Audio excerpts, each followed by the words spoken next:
të nderuar dhe të respektuar vëllezër besimtar.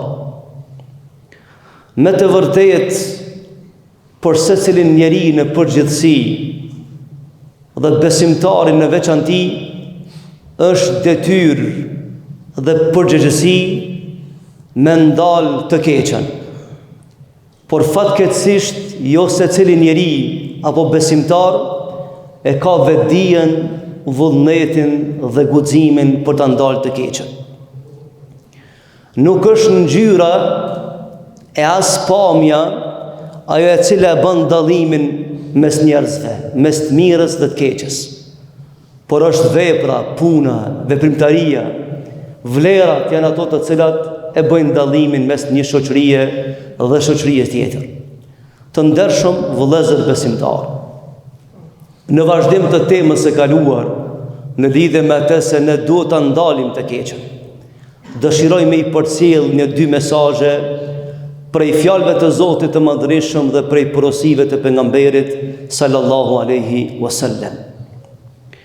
Para se gjithashtu ndershëm vëllezër, me pas guxim, me ndal të keqen dhe me dash të mirën, është cilësi prej cilësive të njerëzve përparimtar. Është virtyt i shoqërive të mira. Më bëri përshtypje një thënie e një prej dietarëve më të mëdhej, themeluesit të shkencave sociale, themeluesi i sociologjisë, ka qenë hoxh. Ju që studioni në universitet, nuk mundeni pa kalu nëpër librat e tij, po bëhet fjalë për Ibn Khaldunit. Ibn Khalduni është themelues i sociologjisë. Ai ka studiuar në atë kohë tiparet e shoqërive, sjelljet, rrugën, mënyrën e kështu me radhë. Dhe ai thot një fjalë shumë interesant, që është argument për temën e sotshme. Ibn Khalduni thot, nëse shifni një shoqëri e cila kesh e merr me lehtësi situatën e keqe, veprat e këqija, thot dini se këto njerëz, kjo shoqëri shkon drejt kapitulimit, sikurse pacientin që e mbyt anestezioni. Ai nuk e din që të shku drejt vdekjes sepse është i pinë, në realitet mundet për shkak të operacionit ranë me përfundu. Thot një shoqëri e cila kesh përballë të keqes, flet me kënaqësi përballë të keqes,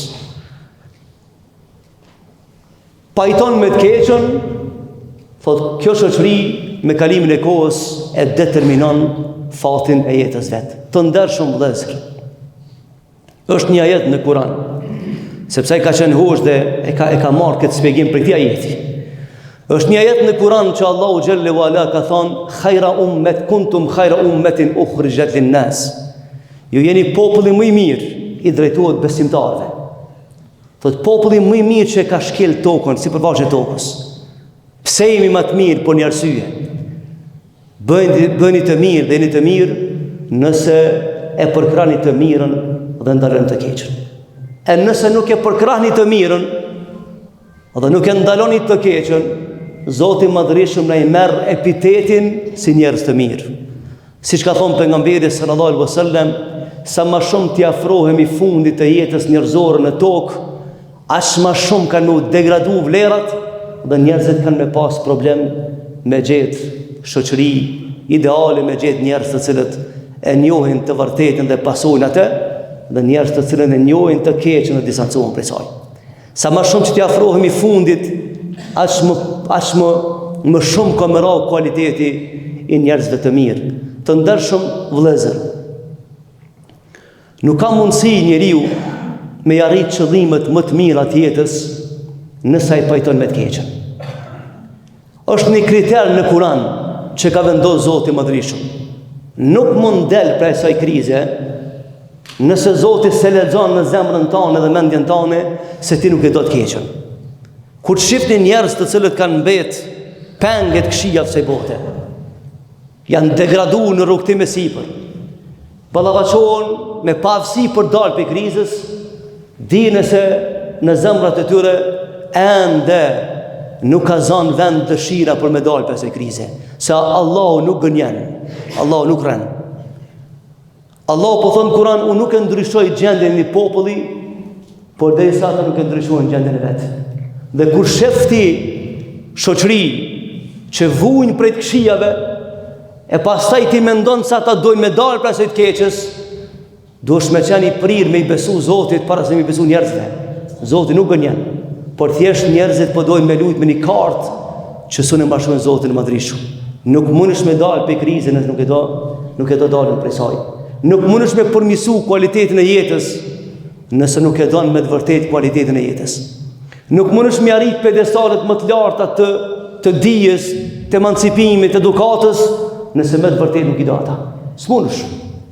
Por duhet punë, sinqeritet, sepse Zoti i madhrisëm po thotë, nëse ju se ndryshoni gjendjen tuaj, unë nuk jam ndryshoj hiç. Pse? Se Zoti i ka besu disa punë njeriut. Jo që Zoti s'u ndryshon gjendjen. E dini vëllezër, thot pejgamberi alayhis salam, edhe padyshim se për Allahun gjithçka është lehtë. Allahu mund kur çomi në ditë sabah këtë zemrat me kon njëjtë. Këtë mendjet njëjtë. Por Allahu është lehtë. Por Allahu ta ka besu një emanet.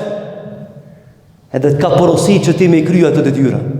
Ato punë, në mënyrë që ti arrin qëllimet e mira në këtë jetë dhe të shpërblejesh në ahiret. Thot pejgamberi sallallahu alaihi wasallam në një hadith. Thot nëse një shoqëri nuk e ndalë të keqen, thot Zoti i madhërisëm kom i sprovu me të këqij, e të këqit mas kanë me pas rahmet, mëshirë e asparime ndaj popullit. Rregull, nëse jek dorë prej këtij misioni, tha Rasulullah, Allahu do t'ja çon shoqërisë udhëheqës të cilët nuk do të kenë mëshirë për popullin e vet.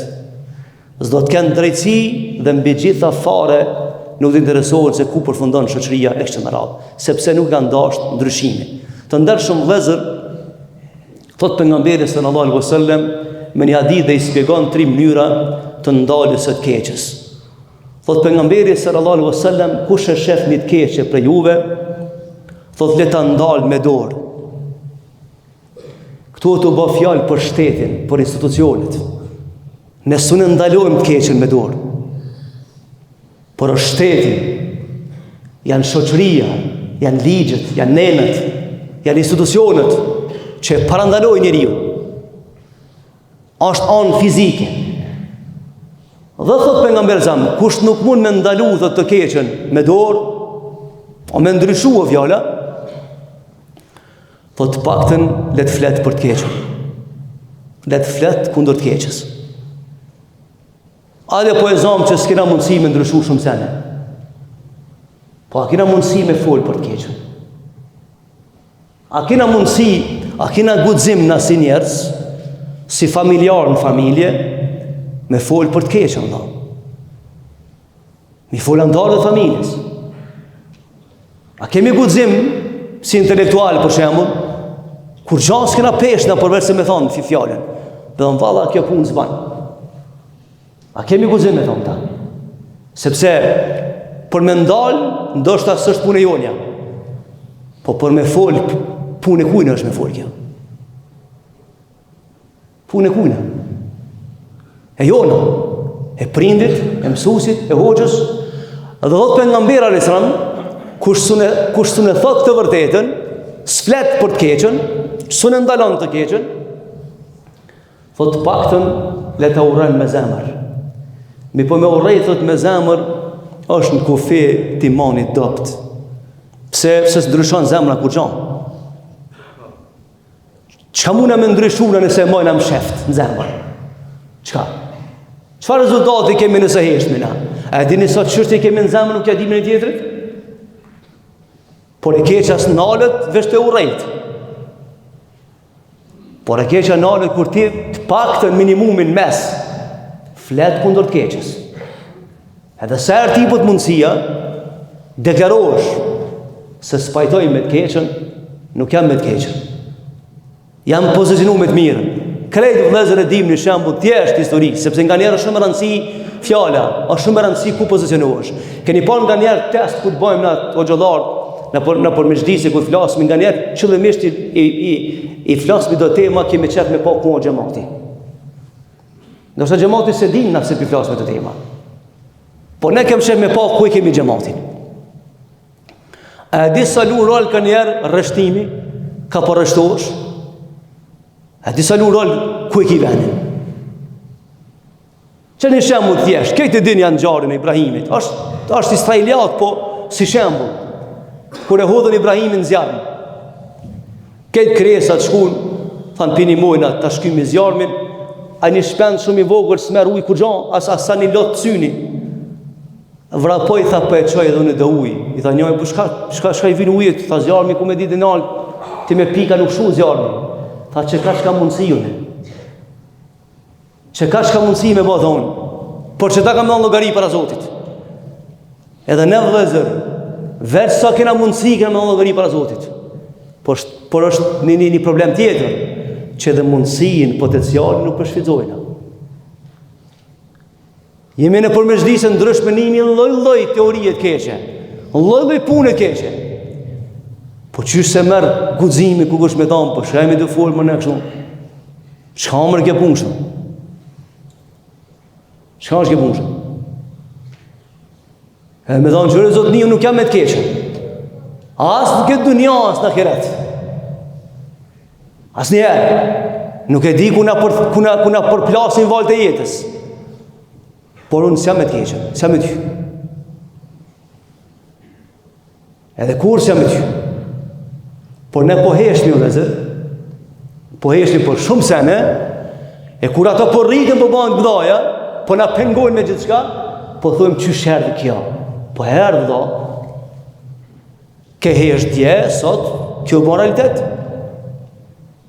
E shumë gjona tjera, që ka thonë pejgamberi sa me një hadith, do të vinë kohra të ndryshme, që të këqijave që do të shfaqen në shoqëri, thot plesh se kanë ditë as emnin. As shumë kanë më përrap këqijat, sa që kanë thonë para arsit e tyre se kanë ditë emnin. Veç këshërët e statuti familjar, 7-8 lloje të statutit familjar janë. Mos t'ja përmeni emnin, mos ta ndytje futbol. Që ti s'ja ke ditë emnin. Kur e ke ditë emnin të në punëve? E qysh po rritën këtë sene, edhe shumë sene tjera. Po rritën sepse jemi të mendu në musliman që jemi musliman vështë se falmi. Edhe s'kemi detyrë në tjetër. E këtu e kemi probleme të zërë. Nëse me ndonë që islami është veç namaz, është veç haqë, agjërime dhe zeqat, vallahi e ke keq kuptu. Ti si je musliman as 3%. Se 97% të Kuranit 8% për tema tjera. Edhe nëse me ndonë se namazit nëzjerë për krizën në ahiret, nëse ti hesh për balë të keqës, e ke dekapitullu fatën jetës tanë, e ke mashtru vetën keq. Sepse ky adhurim, ky namaz, do të me regullu anën e mbrenshme etike, njerëzore të njerit, me ba njerë një mund kundër keqës. Sepse këtë fjallë që po i themi vëllezër, asgjë s'kemi qëllim tjetër, përpos me i taku një shoqërie ideale, shoqërie të mirë, që me jetu ndershëm, dinitetshëm, të sigurt, dhe mbëse pas frikë shka na gjanë mas 20 vjetë, 30 vjetë. Amo nëse ne i lamë të këshijat me urrit, atëre, qysh kena me pa të ardhmen? Qysh? Por këtë arsye vëllezër kanë thonë dietarët e mëdhaj dhe po e mbylli për shakos, Islami ka 5 shtylla. Kanë thonë shtylla 6 e Islamit është guximi me ndalë të keqen. Po se ndalet të keqen 5 shtyllat zvlen. Çka vlen namazin nëse ndalë me të keqen? Çka të vjen namazin nëse agjërimin nëse s'u ndalë të keqen? Çka? Pra këto gjona i takojnë shoqërisë. Dhe shoqëria ndërtohet me familje. Familja ndërtohet me individ. E ne do të me fillu prej individit, familjes, shoqërisë, me kriju kuadrat të reja, të mira, të sinqert, dhe me ndërtu shoqërinë, sepse o Allah, s'kina me tu 1 milion vjetë o vdesër. Se cili për neve një zotë e di sa e kemi shu në hisin këtë dunja. Një zotë e di veç. Një zotë e di Ka thonë, që thonë pejgamberi sa nuk matët jeta njeriu sa gjatë jeton, po sa vepra të mira kanë marrë. Wallahi ka thonë Rasulullah, njeri më i keq këtë dunjë është ai cili Allah jep jetë të gjatë. Ai s'ka asnjë vepër të mirë shkreti. Dhe njeri më i lumtur, më i mirë është ai cili ndoshta Allahu si ka dhënë hise shumë këtë jetë. Po ai ka bërë vepra të mira dhe ka fituar xhenetin. Pra smatët jeta me sa vite jetojnë. Po çysh kemi jetuar dhe çfarë gjunë kemi lënë këtë dunjë. E përgjegjësia është e madhe në radhë parë për veten që japën dhënë para Zotit, pastaj për familjen e shoqërinë ku jetojmë. Andaj ngjallemi sa s'ka mrin flaka e të keqës me shumicë, e pastaj do të digjemi të gjithë të mirë dhe të këqij, sepse kur hesh përballë të keqja është pa mëshirshme. Tu pe përfundoj për shkak të kohës, me vazhdu inshallah xhamon arshme. Walhamdulillahi rabbil alamin. El Fatiha.